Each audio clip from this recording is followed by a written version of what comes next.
नमस्कार, आपने देखना शुरू कर दिया है द एंगल और मैं हूं आपके साथ छवि अवस्थी।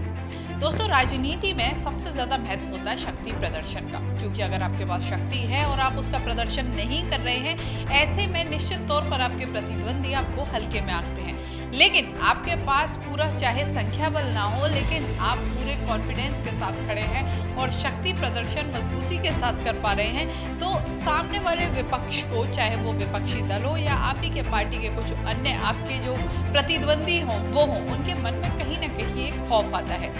बस इसी फॉर्मूले पे अब सचिन पायलट काम कर रहे हैं। सचिन पायलट का अब 7 सितंबर को बर्थडे है, जन्मदिन का अवसर है। जन्मदिन के अवसर पर शुभकामनाएं मिलना भी लाजमी है, लेकिन इन शुभकामनाओं के साथ ही अब सचिन पायलट शक्ति प्रदर्शन करने के फुल मूड में नजर आ रहे हैं। दरअसल वो अब ये दिखाना चाहते हैं कि राजस्थान की राजनीति में सचिन पायलट का भी नाम है और सचिन पायलट भी एक पकड़ रखते हैं। और यही साबित करने के लिए अब जब उनका जन्मदिन आ रहा है, उस पर अलग अलग जगह कई कार्यक्रम किए जाएंगे। लगातार कहा जा रहा है कि कई रक्तदान शिविर भी हैं और उसके अलावा पीसीसी के बाहर भी निश्चित तौर पर शुभकामनाओं के होर्डिंग लगेंगे और होर्डिंग में सचिन पायलट की तस्वीर होगी। और कुछ अब लग चुके हैं और बाकी कुछ लग रहे हैं। तो उसी को देखते हुए इसी के साथ कहा जा रहा है कि कई ऐसे आयोजन भी होने हैं जिनके द्वारा ये बताया जा सके, जिनके जरिए ये बताया जा सके आला कमान तक मैसेज पहुंचाया जा सके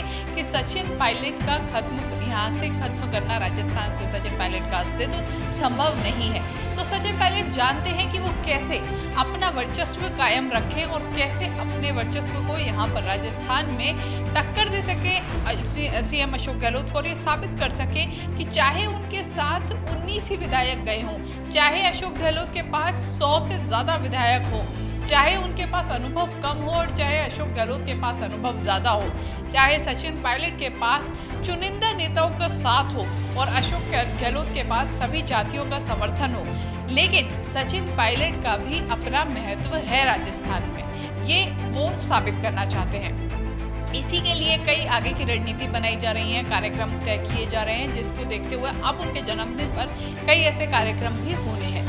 अब ध्यान देने की बात यह है कि जो राजस्थान के कांग्रेस के प्रभारी हैं अजय माकन, वो पहले जब यहाँ पर अभी आए हुए थे उस दौरान सभी विधायकों से, सभी मंत्रियों से मुलाकात कर रहे थे। लेकिन पूर्व राष्ट्रपति प्रणब मुखर्जी के निधन के बाद उनके जितने भी कार्यक्रम थे वो स्थगित कर दिए गए हैं। अब वो स्थगित कर उनके जो सचिन पायलट का जन्मदिन है उसके बाद वो कार्यक्रम होंगे। ऐसे में और ज़्यादा महत्व हो जाता है क्योंकि शक्ति प्रदर्शन का, क्योंकि जो प्रभारी हैं वो यहीं होंगे। प्रभारी पूरे उनके सभी लोग उनके टच में रहेंगे और उसी दौरान जब चाहे वो पीसीसी में, क्योंकि सभी कार्यक्रम रखे गए थे, तो ऐसे में कहीं ना कहीं ये एक इजी मूव हो जाएगा सचिन पायलट के लिए कि वो आला कमान तक अपना एक इनडायरेक्ट मैसेज भी पहुंचा सके कि अगर आगे के चुनाव की तैयारी करनी है तो पायलट गुट को साथ लेके चलना पड़ेगा, और यही मैसेज वो देना भी चाहते हैं। वही बात कर लेते हैं सीएम अशोक गहलोत की। तो सीएम अशोक गहलोत का इस समय फोकस कोरोना पर है, क्योंकि राजस्थान में कोरोना जिस रफ्तार से फैल रहा है, आने वाली स्थिति बेहद ही भयावह होने वाली है। और ये बात यहाँ के न सिर्फ राजस्थान के आमजन बल्कि खुद मुख्यमंत्री अशोक गहलोत भी कई बार लोगों से कह चुके हैं कि सावधानी बरतें, वरना स्थिति भयानक हो सकती है। क्योंकि जिस तरह से आंकड़ा राजस्थान में बढ़ रहा है, ये आंकड़ा आने वाले खतरे का संकेत है। वही बात करें राजस्थान के विधायकों की या नेताओं की, तो वो खुद भी कोरोना की जद में आ चुके हैं। राजस्थान के परिवहन मंत्री कोरोना की जद में आ चुके हैं। पूर्व मंत्री, जिनमें पूर्व पर्यटन मंत्री, पूर्व खाद्य मंत्री रमेश मीणा, विश्वेंद्र सिंह कोरोना की जद में आ चुके हैं। उपनेता प्रतिपक्ष राजेंद्र राठौड़ कोरोना से संक्रमित हो चुके हैं। इसी के साथ कई और नेता, चाहे वो अरुण चतुर्वेदी हो या फिर अनीता पटेल हो, अन्य कई नेता कोरोना से संक्रमित हो चुके हैं। ऐसे में अब सवाल ये उठता है कि जो ये जनप्रतिनिधि हैं, जिनका दायित्व था कि वो जनता के लिए कुछ करें, अब जनता की, क्योंकि ये ऐसा मौका है जब जनता आस लगाए बैठी है कि सरकार की तरफ से या फिर जो उनके नेता हैं उनकी तरफ से उनकी मदद की जाएगी, लेकिन ऐसे में अब वो खुद भी कोरोना की जद में आ चुके हैं। लापरवाहियां काफ़ी रही हैं, चाहे वो इन नेताओं की बात करें नेताओं की तरफ से काफ़ी लापरवाहियाँ हुई हैं। कई लोगों के परिवार के लोग कोरोना संक्रमित हुए, उसके बावजूद वो जनता के बीच में जा रहे थे या फिर प्रेस कॉन्फ्रेंसेस कर रहे थे, जिसके बाद भी सवाल खड़े किए जा रहे हैं। लेकिन ये सब चीज़ एक तरफ है। दूसरी चीज़ ये है कि राजस्थान में कोरोना बहुत ही तेज़ी से बढ़ रहा है। ऐसे में आम जन को बचाना बहुत ज़रूरी है और इसी तरफ फोकस लगा हुआ है सरकार का। और मुख्यमंत्री लगातार कह रहे हैं और आज भी बैठक ली गई। बैठक में सभी अधिकारी मौजूद रहे। पूरे प्रदेश भर के जिला कलेक्टरों से उनकी बातचीत हुई। जिला भर जितने भी जिले हैं सभी के CMHO से उनकी बात हुई और सख्त से सख्त निर्देश दिए गए हैं कि किसी भी तरह की कोई लापरवाही ना बरते, क्योंकि अगर अब लापरवाही बरती जाएगी तो स्थिति हाथ से निकल सकती है।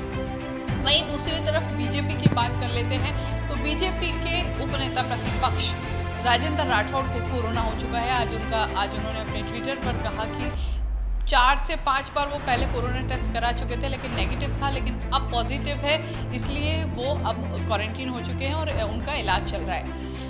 लेकिन सबसे बड़ी चीज़ ये है कि कल वो चित्तौड़गढ़ में थे। चित्तौड़गढ़ में प्रेस कॉन्फ्रेंस की, जनसभाएं की और बाकायदा प्रदर्शन किए, जबकि उन्हें पता है कि उनके बेटे पराक्रम राठौड़ कुछ दिन पहले ही 2 से 3 दिन पहले ही कोरोना पॉजिटिव आ चुके हैं। ऐसे में सवाल ये खड़ा होता है कि क्या राठौड़ साहब को गंभीरता नहीं पता थी कि अगर आपके परिवार का कोई सदस्य पॉजिटिव आ चुका है तो निश्चित तौर पर आपको 14 दिन के लिए क्वारंटीन होना ज़रूरी होता है। 14 या 7 दिन के लिए क्वारंटीन होना ज़रूरी होता है। लेकिन राठौड़ साहब ने इन चीज़ को फॉलो नहीं किया और खुद वो चिकित्सा मंत्री रह चुके हैं और लगातार सरकार को चिकित्सकीय जो मुद्दे होते हैं उन पर घेरते रहे। तो एक सवाल यहाँ खड़ा होता है कि इस तरह के अगर जो ये वरिष्ठ नेता हैं या जो ये नेता चाहे प्रतिनिधि हैं वो इस तरह की बातों को फॉलो नहीं करेंगे, वो इन बातों पर ध्यान नहीं देंगे, तो आम जनता क्या करेगी और आम जनता कैसे इन चीज़ों को फॉलो करेगी।